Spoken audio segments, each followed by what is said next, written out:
Ya dostlar, Nurmuhamed'e gruzlar yatırımız ayakına.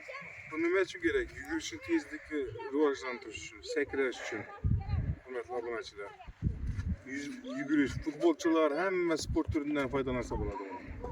Her türlü gruzun her türlüsü var. 150 300 gramdan 700 gramacha ağırlıkta gruzlar var. Hazır gruzun asışını göremiz. Gruzun asamız geber. Gel. Göset operator. Gruzun astıkını. Hoppa indi. Yakıp gel. Hoppa. Gruzunu gösteremiz.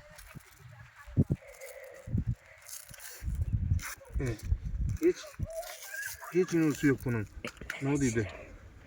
Halaklar tuttu mu biraz ya Nurmuhammed? Yok. Zor mu? Hemmesi hazır Nurmuhammed. Medil'in inunda yuguramiz, yaxshi mı? Stadionu aylanıp son sakrash mashqlarini boshlaymiz. Rezinkada ishlaymiz. Rezinkada, yaxshi mı? Yaştık mı?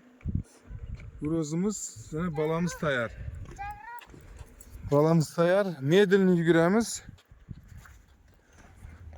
8 kuruk yuguramiz, yaxshi mı? Yaxshi mı? Ağırlığı normal mi? Bilinib turibdimi?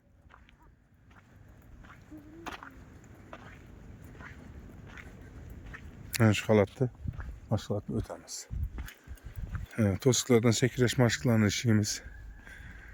Cho'zmada yugurish mashqlarini ishlaymiz. Shuni yugurishni rivojlantiramiz. Bu futbolchilarga kerak, futbolistlar ham ishlasa bo'ladi. Bu bunda yugurish mashqlarini ishlasa bo'ladi. Ana shunday. Ana to'siqlar ham futbolchilarga kerak narsa bu. Yugurish tezliklarini rivojlantirish uchun. Do'stlar, ana shunday. Ballarınız bizi teklif qilamiz, gelsin. Bizi para olimpiyada, para yengil atletika. Bilsanglar, bunda yugurishlar, sakrashlar, uloqtirishlar, barcha sport turlari yurgan. Qizimiz o'tiribdi bu yerda. Durdanadan qizimiz. Hozir bu qizimiz bilan mashg'ulotni boshlaymiz. Bu qizim, bu balamiz mashg'ulotdan bo'lgandan keyin. Ana shunday. Videolara xudo xolasa musobaqalarda hammasini qo'yib boramiz. Musobaqalarni hamma tirnovka jarayonlarini hammasini